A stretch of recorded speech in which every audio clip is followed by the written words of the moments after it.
చైతన్య రథం ప్రేక్షకులకు స్వాగతం, నమస్కారం. ప్రజలకు వెన్నుపోటు పొడిచిన జగన్మోహన్ రెడ్డి తన పార్టీ నాయకులకు కూడా వెన్నుపోటు పొడవడం మొదలుపెట్టాడు. బొత్స సత్యనారాయణ లాంటి సీనియర్ నాయకులు ఆరోగ్యం బాగలేదని చెప్పినా కాదు ఈ కార్యక్రమంలో పాల్గొనకపోతే నా ఇజ్జత్ గంగపాలు అవుతుందంటూ ఆయన ఒత్తిడి చేసి ఈరోజు కార్యక్రమంలో పాల్గొనటం,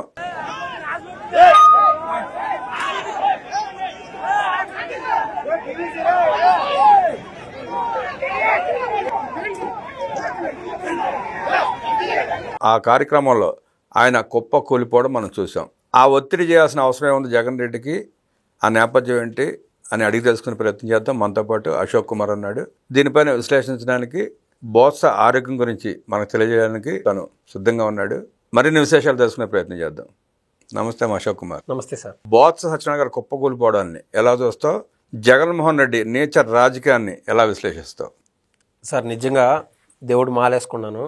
బొత్స సత్యనారాయణ గారి ఆరోగ్యం పర్ఫెక్ట్గా ఉండి ఆ హాస్పిటల్ నుంచి మళ్ళీ తీరుకొని వచ్చి మళ్ళీ జనజీవన స్రవంతిలో కాకుండా కూడా కనీసం ఆ కుటుంబంలో అయినా ఉండి మళ్ళీ నార్మల్ లైఫ్లోకి వచ్చి బాగా బ్రతకాలని నేనైతే కోరుకున్నాను సార్. నిజంగా ఆ దేవుడిని మళ్ళీ కోరుకుంటున్నాను.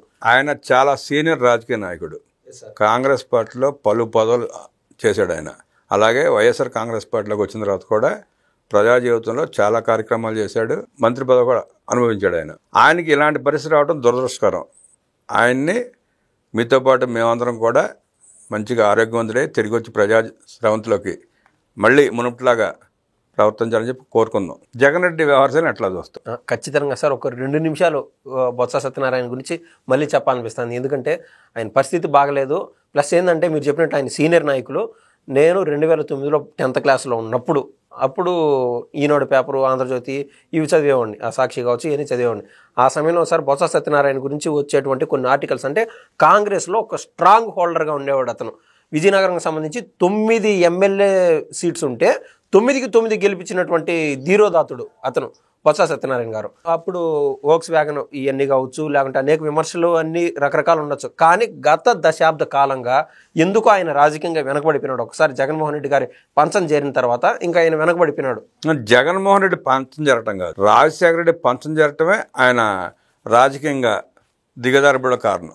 అవును, ఆనాటి నుంచే ఆయనకి బొత్స సత్యనారాయణకి వెన్నుపోటు పొడుచుకుంటూ వచ్చారు ఆ రాజశేఖర రెడ్డి కుటుంబం. ఎందుకంటే కాపుల్లో మన రాష్ట్రంలో ఎక్కువ ఓట్లు ఉన్నాయని కాబట్టి ఆయన బొత్స సత్యనారాయణ, అటు డి శ్రీనివాస్ గారు తెలంగాణకు సంబంధించి, బొత్స సత్యనారాయణ వీళ్ళందరూ కలిపి ఒక సీఎంకి స్ట్రాంగ్ పోటీ ఇచ్చేవాళ్ళు. వాళ్ళు ప్రధానమైన నాయకుడు బొత్స సత్యనారాయణ. సో అటువంటి వాడిని దూరంగా పెట్టుకోవడం కంటే పక్కన పెట్టుకుంటే మన చెప్పినట్టు మన అదుపాగ్నిలో ఉంటాడు కదా అని చెప్పి వైఎస్ రాజశేఖర రెడ్డి గారు అదేవిధంగా ప్రోత్సహించారు. తర్వాత తల్లిని విమర్శించినటువంటి బొత్స సత్యనారాయణ కూడా తీసుకొచ్చి పక్కన కూర్చొని ఎందుకంటే just because of the cast voting system, రాజకీయ లబ్ధి కోసం. ఏది ఏమైనా కూడా ఎవరు పనులు వాళ్ళు చేసుకుంటా ఉన్నారు. ఎక్కడొచ్చిందంటే సార్ ఈ బొత్స సత్యనారాయణకి వ్యవస్థ ఎక్కడొచ్చిందంటే, మన ఆంధ్ర రాష్ట్ర ప్రజలు జగన్మోహన్ రెడ్డి గారికి ఇచ్చినటువంటి తీర్పు కేవలం 11 సీట్లు ఇచ్చారు. తర్వాత జగన్మోహన్ రెడ్డి గారు ఎట్టయినా సరే ఈ దిక్కుమాలిన అవస్థలో మనం ఉన్నాం కాబట్టి మళ్ళీ పుంజుకోవాలని చెప్పి పరితపిస్తూ ఒకే రోజు 2 కార్యక్రమాలకు పిలుపునివ్వడం జరిగింది.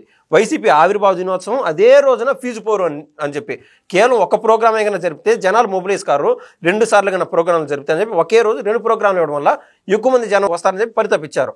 కానీ ఆ రోజు కూడా రోడ్లపైకి పిల్లలు రాలా, పెద్దోళ్ళు రాలా. అక్కడ ఫీజు పోరు అని చెప్పినప్పుడు పిల్లలు వచ్చి మాకు ద ఫీజు రియంబర్స్మెంట్ అనలేదని చెప్పి పిల్లలు పోరాడాలి. పెద్దోళ్ళు వచ్చి ఏది బిర్యానీ ప్యాకెట్, మందు, సారా వాటి కోసం వచ్చారు కదా, వాళ్ళు వచ్చినారు. అది కొద్దిమంది. ఆ రోజు ఆ ఫెయిల్యూర్తో జగన్మోహన్ రెడ్డి మనసులో అంతరాల్లో జనరల్గా ఆయన సైకో స్వభావం మనం చూసాము. మొన్న అక్కడికి పోయించారు కదా సార్ తెనాలికి, ఎవరైతే సైకోలను కలిసి వచ్చారు కదా, ఆయన సహజంగా ఆయన మైండ్ సెట్ అట్లా ఉంటుంది.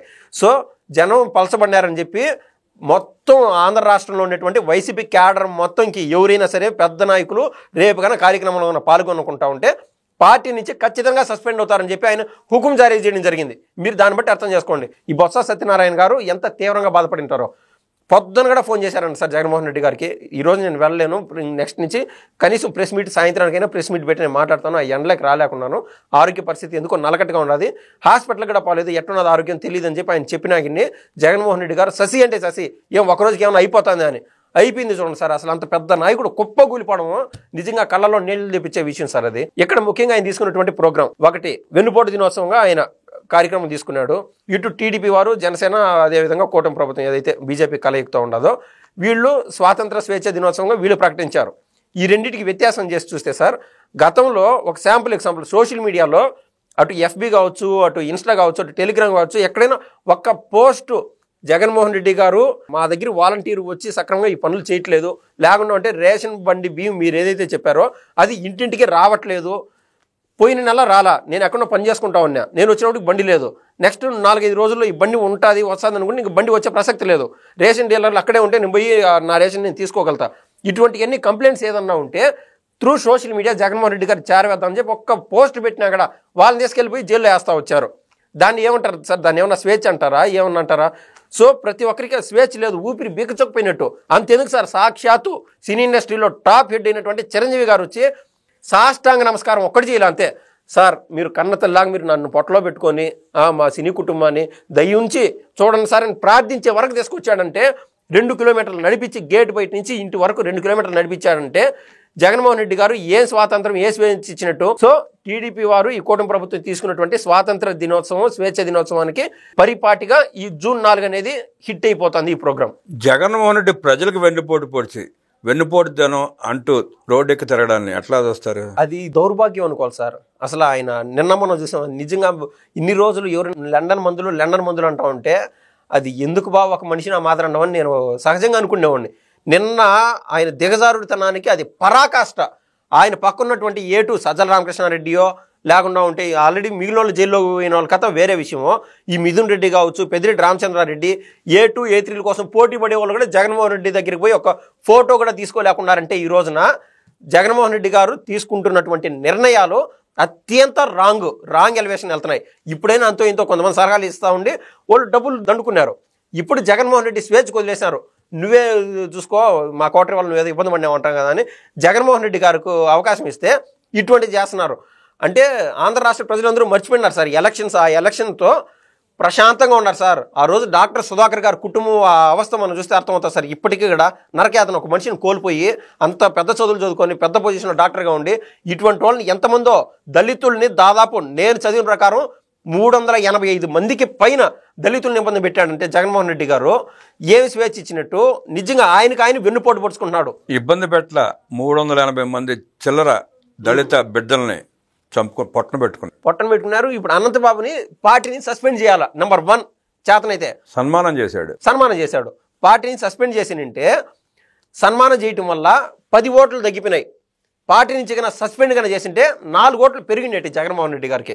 ఏదైనా సరే చంద్రబాబు నాయుడు గారిని ఇప్పటికైనా జగన్మోహన్ రెడ్డి గారి కన్నా రోల్ మోడల్గా కన్నా తీసుకుంటే, ఆయన సీమరాజయ్య ఎవరో చెప్తారు కదా సార్, 2039 2045 ఈ సమయానికి మా జగనన్న సీఎం అవ్వాలని చెప్పి దానికి ఆ టైంకి పోటీ ఇచ్చేదానికి ఒక ఊతం ఇచ్చే విధంగా జగన్మోహన్ రెడ్డి గారి ప్రవర్తన ఇప్పుడు నిజంగానే ఉంటే చాలా బాగుంటుంది. నేను కూడా అదే కోరుకుంటున్నాను. మన ఆంధ్ర రాష్ట్రంలో బలమైన ప్రతిపక్షం ఉండాలని నేను కోరుకున్నా. ఆయన కర్మగాలి విపక్షంలో గెలిపినాడు. ఇప్పుడైనా కన్స్ట్రక్టివ్ ఐడియాలజీ తీసుకొని బాబు గారు ఒక ఎమ్మెల్యేని సస్పెండ్ చేశారు. ఆ రోజు ఒక మహిళతో ఒక వీడియో బయటకు వచ్చిందని. అది బాబు గారి విజన్ ఏంటంటే పార్టీలో ఇటువంటి చీడ పురుగులు ఉండకూడదు. మన బాడీలో ఏడైనా ఒక క్యాన్సర్ గడ్డగా ఉంటే సార్ మాత్రలు తింటే రాత్రికి బాగుంటుంది, నిద్ర పడుతుంది, 6 నెలలు 2 నెలలు జరిగిపోతుంది, కానీ దానివల్ల క్యూర్ ఉండదు, జబ్బు రెట్టింపు పెరిగిపోతూ ఉంటుంది. ఆ క్యాన్సర్ గడ్డను కోసి తీసేసినప్పుడే బాగుపడతాం. అదే జగన్ రెడ్డి అయితే ఆ వ్యక్తికి మంత్రిని చేసేవాడు ఖచ్చితంగా. కానీ అదే అంటే బావిలో కప్పకేం తెలుసు బయట ప్రపంచం అన్నట్లు మన ఆంధ్ర రాష్ట్ర ప్రజలు ఒక హెలోజినేషన్లో ఉండేవాళ్ళు సార్. అంటే 5,500 రైతు రుణమాఫీ పడుతుంది, అమ్మయ్య బండికంతు కట్టుకోవచ్చు, ఇటు డబ్బులకి మనం బానిసత్వంలోకి నెట్టేశాడు జగన్మోహన్ రెడ్డి గారు ఒకనొక టైంలో. సో జగన్మోహన్ రెడ్డి గారు డబ్బు వేస్తేనే మేము బతకాలా, నాయి బ్రాహ్మణులకి ఏదో పలానా డబ్బులు ఇవ్వడమో, లేకుండా ఉంటే ఆటో డ్రైవర్లకి సంవత్సరానికి 10,000 ఇవ్వడమో, ఆ ఆటో సార్ ఆ రోడ్ల పైన పోతూ ఉంటుంది, ఏది ఉన్నట్టు ఎక్కువ దిగులు ఒకసారి ఫిట్టింగ్ కానీ ఇరిగిపోతే ఆ 10-12 వేలు కట్టాలా, ఇటువంటివన్నీ. సో ఆ 10-12 వేలలో జగనన్న 10,000 ఇచ్చినాడని చెప్పి సంబరపడిపోయేవాళ్ళు. ఆటో డ్రైవర్కి సంవత్సరానికి 10,000 ఇస్తే మీరు ఆ స్కీమ్ లో గొప్పతనం ఏంటంటే 22% ఇచ్చాడు. ఆంధ్రప్రదేశ్ లో ఎన్ని ఆటోలు ఉన్నాయి, ఎంతమంది ఓనర్లు ఉన్నారు, వాళ్ళలో ఇచ్చింది 22%. ఆ 22% మంది కూడా 10,000 తీసుకుని సంవత్సరానికి ₹1,00,000 కట్టిన పరిస్థితి. అది కదా పోలీస్ కేసులు కానీ, ఆర్టీఏ రాసిన కేసులు కానీ, బేరింగ్లు వేసుకున్నాయి, ఇలా షాక్ అబ్జార్లు పోయినాయి, మొత్తం కలిపి యావరేజ్ నే సంవత్సరానికి ₹1,00,000 వచ్చింది ఒక్కొక్క ఆటోకి. Super sir. అసలు మీరు చెప్తా ఉంటే అర్థమవుతుంది. అసలు అంటే ఆయన బిజినెస్ మోడల్ చూడండి ఆ రేంజ్లో ఉన్నది. సో వెన్నుపోటు దినం వర్సెస్ స్వేచ్ఛా దినంలో స్వేచ్ఛా దినం హిట్ అయిపోయింది సార్. వెన్నుపోటుతనంలో కుప్పకూలిపోయిన బోస్ సత్యనారాయణ గారు ఆరోగ్యవంతుడే తిరిగి వచ్చి ప్రజాక్షేత్రంలో పాల్గొనాలని కోరుకుంటూ విశ్లేషించిన అశోక్ కుమార్కి అభినందనలు తెలియజేస్తూ నమస్కారం. ధన్యవాదాలు.